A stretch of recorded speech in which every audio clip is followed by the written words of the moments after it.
Good evening, everyone. Welcome to another edition of Tech News this week.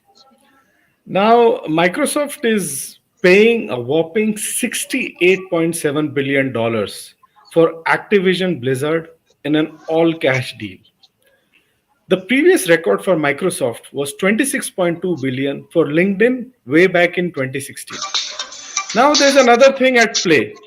Activision has been reeling under sexual harassment allegations over the conduct of its CEO, Bobby Kotick, with SEC investigations and 2,000 of the company's 10,000 employees officially blasting the policies, with another 1,000 signing a petition for the CEO's resignation. Though it's not confirmed, the CEO is expected to exit at the end of the deal.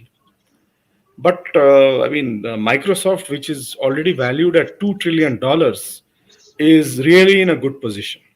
Microsoft is the largest software maker in the world. It is the second largest cloud provider globally. And now it will be the number three gaming company behind Tencent and Sony. In fact, Sony immediately lost $20 billion in valuation immediately after the news broke out. Of course, stock markets goes up and down and it'll recover, but it goes to show you how big this deal is. Interestingly, Activision Blizzard itself was formed with the merger of Activision and Vivendi. Earlier, Microsoft had also taken over Bethesda Game Studios. So if you look at now, it has Activision, Vivendi, Bethesda, all these games under its table. So they have Doom, Call of Duty, Warcraft, Candy Crush Saga, Fallout, Elder Scrolls, and many, many more. This is a big boost to Xbox, which has already sold 24 million consoles in its history. Of course, the US antitrust officials are sure to look into the deal. Said Microsoft CEO Satya Nadella. Gaming has been key to Microsoft since our earliest days as a company. Today, it's the largest and fastest growing form of entertainment, and as the digital and physical worlds come together, it will play a critical role in the development of metaverse platform. So there you have the metaverse again. Metaverse is going to be big. Facebook, by becoming Meta, took the lead, and now Microsoft also wants a chunk of the pie. In fact, even Google is planning a new AR headset by 2024. The metaverse field is going to be very crowded soon. Back home in India, the geo dominance continues. In the latest TRI figures, not only does it retain the top spot among mobile telephony in India, but now Jio Fiber has overtaken BSNL as the country's top fixed line broadband service provider. So it appears the BSNL era is finally over in each and every way. First, copper landline started going out of fashion. Then it couldn't compete in the 4G era, and now its fixed broadband crown has gone too.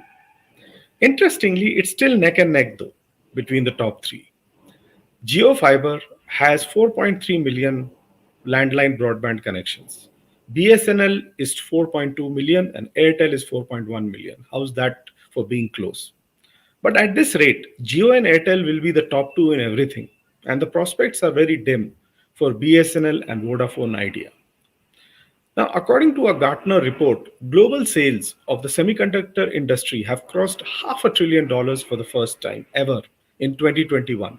That's a year on year growth of more than 25%. And in the last quarter, Samsung is back at the top, displacing Intel. This despite the shortages. And it clearly shows the market is much bigger than this. And indeed, countries all over the world are scrambling to build fab units at a record pace. Record pace means a few years. It'll take 3-4 years before all these fabs are ready, and the chip production to counter Chippegarden will be really ramped up. India has come out with a performance linked incentive scheme for the same, and reportedly, Intel will be building a mega fab worth $20 billion. It'll be a township in Ohio.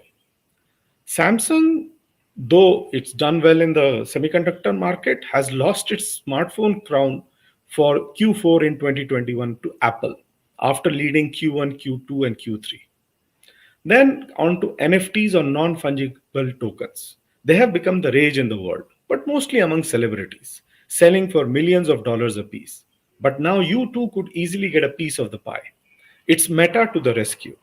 Mark Zuckerberg is looking at both Facebook and Instagram, helping you create and sell NFTs. Just for your information, this niche new technology saw more than $500 million in sale in the last week alone. Meta Workplace may also be integrating with WhatsApp.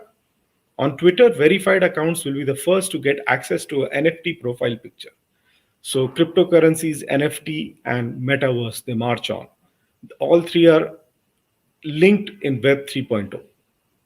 Now, 5G interfering with flights has been the latest hot topic, and there seems to be a battle brewing in the US. However, Japan says the solution is simple and came a year back. The 5G tower should not be closer than 200 meters to the airport approach path. Simple. That's how you sort out the problem. Of course, the US isn't listening. The UK, on the other hand, says there is no interference in the first place. Finally, in the US, the IRS will start using facial recognition for those wanting to pay their taxes online there. So at least if you're an American, if you want to pay your taxes online, then you'll have to send a selfie to the IRS department for that. So on that note, goodbye everyone, and have a great weekend.